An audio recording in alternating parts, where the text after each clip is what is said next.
70s میں جب میں 73 میں مشیگن گیا ماسٹرز کرنے کے لیے تو مجھے بڑا تعجب ہوا. ایک دو واقعات عجیب سے ہوئے. میرا جو استاد تھا ہیڈ آف ڈپارٹمنٹ وہ کہنے لگا میرا ویکینڈ ضائع ہو گیا. تو میں نے اس کو پوچھا کیوں ضائع ہو گیا؟ کہنے لگے اس وجہ سے ضائع ہو گیا کہ میں اپنے باپ کو ایک اولڈ ہوم سے دوسرے اولڈ ہوم میں جا کر میں نے اس کو ٹرانسفر کیا. اور میری آنکھیں پھٹی کی پھٹی رہ گئیں کہ 73 میں جب وہ زمانہ آ رہا تھا کہ اس نے کہا کہ میرا ویکینڈ ضائع ہو گیا کیونکہ میں نے اپنے باپ کی یہ خدمت کر دی. برٹرن رسل نے ایک کتاب لکھی تھی, اب مجھے اس کا صرف ٹائٹل یاد رہ گیا کیونکہ 60s میں نے پڑھی تھی, marriage and morals in society.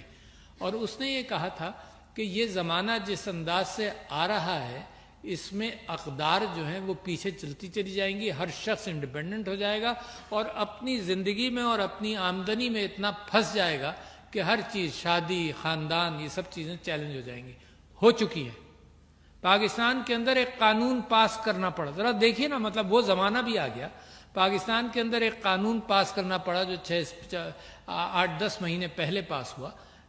اس کے اندر یہ تھا کہ اگر کوئی اولاد اپنے ماں باپ کی قدر نہ کرے, ان کو ان کے گھر سے نکالے یا ایسی کوئی کیفیت پیدا ہو تو اسٹیٹ بیچ میں جائے گی.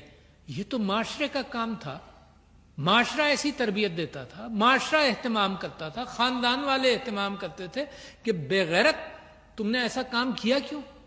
یہ اسٹیٹ کو تو یہاں جانا ہی نہیں چاہیے تھا. اس کا مطلب there is a change happening in society.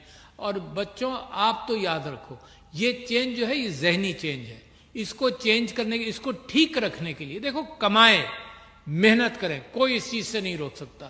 مگر جب محبتوں کو نکال دو گے اپنی ریلیشن شپ سے تو خود بھی پریشان رہو گے, خود بھی سٹریس میں رہو گے اور معاشروں کے اندر وہ تناؤ پیدا ہوگا کہ اپنا میں اکیلا میں زندگی گزار سکتا ہوں. نتیجہ کیا ہے؟ Let me mention to you something which came to my knowledge only about 1 or 2 months ago, اور میں نے اسمبلی کے اندر جو تقریر کی اس کے اندر بھی اس بات کو شامل کیا. اتنا سٹریس ہے سوسائٹی میں, اتنی پریشانی ہے سوسائٹی میں کہ فگرز ہی نہیں تھے کوئی. تو human rights commission of Pakistan نے فگر دیا کہ 24% لوگ ایک وقت میں کسی پریشانی میں موجود ہیں جس کو سٹریس کہتے ہیں.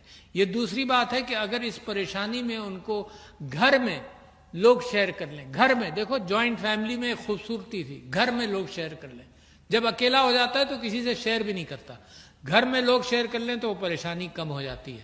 لہٰذا آج کل میں پھر اس بات پر محنت کر رہا ہوں, جیسے مسز سمینہ علوی نے بریسٹ کینسر کو فوکس کر کے 3-4 چیزوں پر لائے.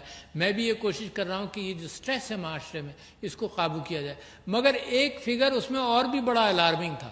وہ الارمنگ یہ تھا کہ کالج گوئنگ اسٹوڈنٹس اور اساتذہ کے لیے یہ انفارمیشن ہے کہ 60 to 80% of college going students are under stress. ایسی کیا کیفیت ہے؟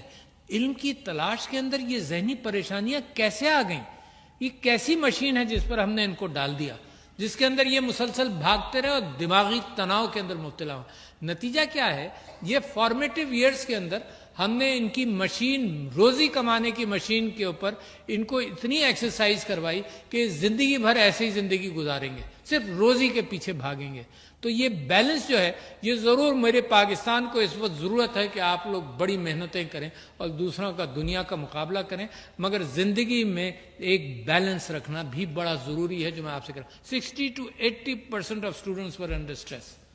اور جو آپ اخبار میں کبھی کبھی خبریں دیکھ لیتے ہیں نا کہ ماں نے بچوں کو مار دیا, یہ ہوا, یہ تو صرف وہ بامز ہیں جو ٹپ آف دی آئس برگ پہ جا کر ایکسپلوڈ ہوتے ہیں. باقی معاشرے میں جو کچھ ہو رہا ہے وہ میرے لیے اور آپ کے لیے پریشانی کا باعث ہے.